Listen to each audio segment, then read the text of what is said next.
Ada sebuah pertanyaan, bagaimana menepis syubhat jika muncul istilah ada seorang da'i minad du'at atau ustaz dari asatidzah, dia mengatakan saya sudah bertobat dari penyimpangan, dari berbagai macam penentangan, dari berbagai macam perkara yang sudah pernah lalu. Terus orang mengatakan kembalikan haknya, kan begitu ya. Artinya apa? Ustazkan lagi, kan begitu. Kita mendengar tentang kisah-kisah di zaman dahulu, di mana ada yang mendengar tentang kisah apa? Subair bin Azal, Al-Muradi. Terdapat padanya apa? Pemikiran terkait dengan apa? Syubhat dalam perihal apa? Pengambilan, barakallahu fikum, terkait dengan apa? Mutasyabih, ayat-ayat yang mutasyabih. Lalu Umar bin Khattab memberikan obat dengan cara apa? Pencambukan. Dimasukkan penjara. Pingsan, dicambuk saya pingsan. Dipukul saya pingsan. Setelah itu keluar lagi, sudah sadar, maju lagi kepada Umar. Ditanya, bagaimana? Masih ada di kepala? Masih. Diobati lagi. Penjara lagi. Keluar lagi, masih ada? Masih ada. Kasih lagi, kan begitu ya.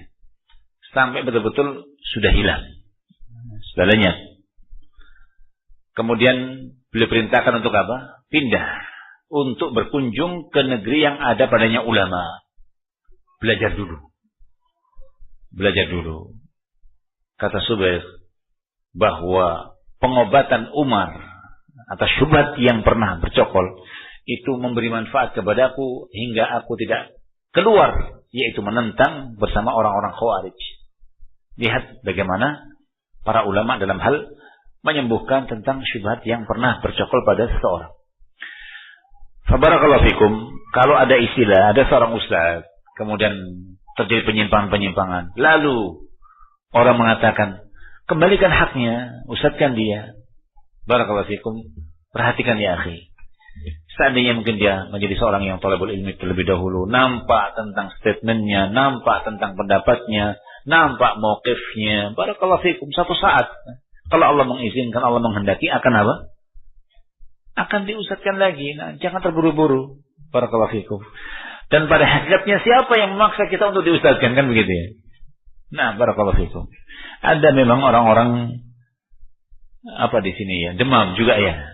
Demam ustaz, kan begitu ya. Kalau tidak diustazkan tidak mau. Walaupun sudah belajar, barakallahu fikum. Kita semua saling belajar. Syekh Saleh Al-Fauzan hafizahullah taala, setingkat beliau yang dikatakan sudah apa? Kibar ulama.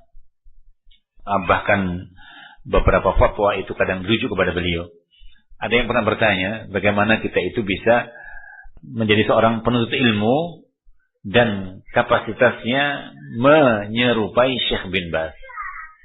Kata Syekh Saleh, saya bukan talibul ilmu, saya ini orang tidak tahu, orang yang bodoh, kan begitu ya. Bahasa kasar kita, kan begitu.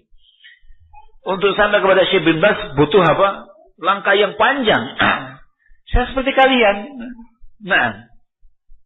Orang yang juga baru belajar, sama-sama untuk belajar. Coba seandainya itu ditanyakan kepada kita. Ditanyakan kepada kita. Misal ya, Ustaz, bagaimana kita itu supaya menjadi seorang thalabul ilm, terus tingkatannya nanti bisa gampang itu. Hafalkan ini, hafalkan itu. Ilmu saya sudah sebanding dengan fulan-fulan, kan begitu ya. Lihat tawadhu'nya para ulama, kan begitu. Padahal kalau kita lihat, Masya Allah, ilmunya Syekh Saleh luar biasa, kan begitu ya. Kita mengenal beliau, syarah-syarah beliau, jawaban-jawaban beliau, kan demikian, mauqif beliau. Tapi ketika ditanya tentang bagaimana untuk menjadi seorang thalibul ilm, bagaimana untuk kemudian melangkah ilmunya sampai menyerupai Syekh bin Baz, terjadi tawadhu yang luar biasa. Terjadi tawadhu yang luar biasa. Barakallahu fikum. Dan itu bukan dibuat-buat, artinya untuk bergaya, bukan. Jujur untuk seperti itu beliau katakan. Oleh karenanya Umar mengatakan, Man qala ana alamun nas wa huwa ajhlun nas. Siapa yang mengatakan saya orang yang paling berilmu, saya orang yang paling tahu, saya yang paling luas ilmunya, dia orang yang paling bodoh di muka bumi ini. Nah, barakallahu fikum.